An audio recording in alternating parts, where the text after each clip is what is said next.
ఏపీలో రాజకీయ కక్షలపై జాతీయ స్థాయిలో పోరాటానికి వైసీపీ సిద్ధమైంది. ఇందుకు గాను జగన్తో పాటు ప్రజా ప్రతినిధులంతా కలిసి ఢిల్లీలో ధర్నా చేయనున్నారు.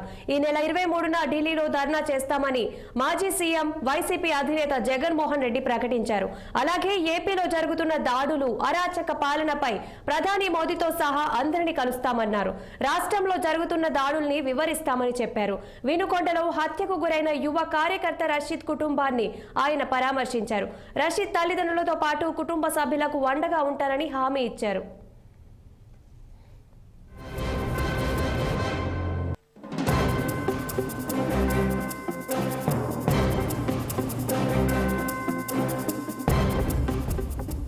హత్య చేసిన వారు ఎంతటి వారైనా వదలమని రషీద్ తల్లిదండ్రులకు జగన్ హామీ ఇచ్చారు. రషీద్ హంతకులపై హైకోర్టులో కేసు వేస్తామని తెలిపారు. రాష్ట్రంలో అరాచక పాలన సాగుతోందన్న ఆయన లా అండ్ ఆర్డర్ కనిపించడం లేదని ఫైర్ అయ్యారు. కూటమి పాలనతో పోలీసులు ప్రేక్షక పాత్ర పోషిస్తున్నారని మండిపడ్డారు. వచ్చే బుధవారం ధర్నా చేస్తామని ప్రకటించిన జగన్ ఇప్పటికే రాష్ట్రపతి, ప్రధాని మంత్రులతో లేఖలు రాసినట్లు తెలిపారు. కూటమి ప్రభుత్వం వచ్చిన తరువాత జరుగుతున్న విధ్వంసాన్ని జాతీయ స్థాయిలో వివరిస్తామని జగన్ తెలిపారు. ఏపీలో రాష్ట్రపతి పాలన పెట్టాల్సిన అవసరం ఎంతైనా ఉంది అనే విషయాన్ని వారి దృష్టికి తీసుకెళ్తామని జగన్ స్పష్టం చేశారు.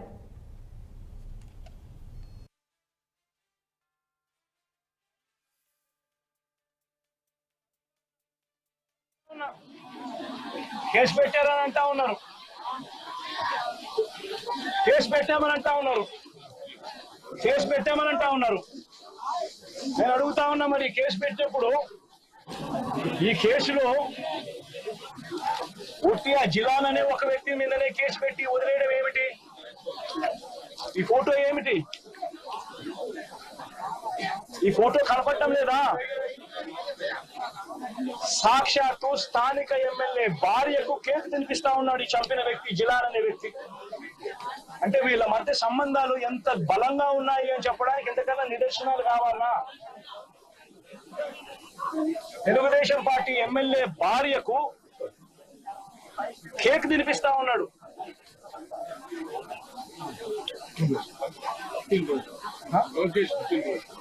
లోకేష్ పుట్టినరోజు నాడు, లోకేష్ పుట్టినరోజు నాడున వీళ్ళు కేక్ కట్ చేయడము, ఆ కేక్ మళ్ళా ఈ జిలాన్ అనే వ్యక్తి ఎమ్మెల్యే భార్య కేక్ తినిపించడం. మరి ఇంత దారుణమైన ఇంత సత్సంబంధాలు కలిగిన వీళ్ళు, ఇంత సత్సంబంధాలు కలిగిన వీళ్ళు, ఇది ఎమ్మెల్యేతో ఫోటో.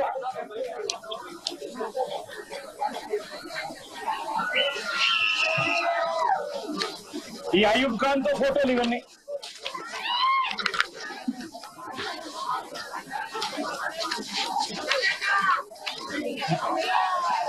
ఇది షబీం ఖాన్ తో ఫోటోలు.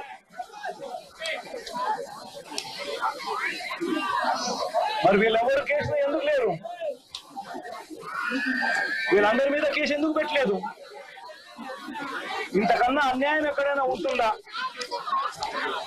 ఇంతటితో ఆగిపోవడం లేదు.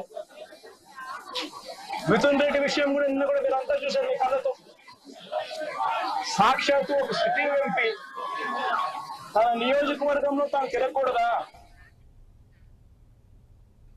తెలంగాణలో స్కిల్ యూనివర్సిటీపై అధికారులు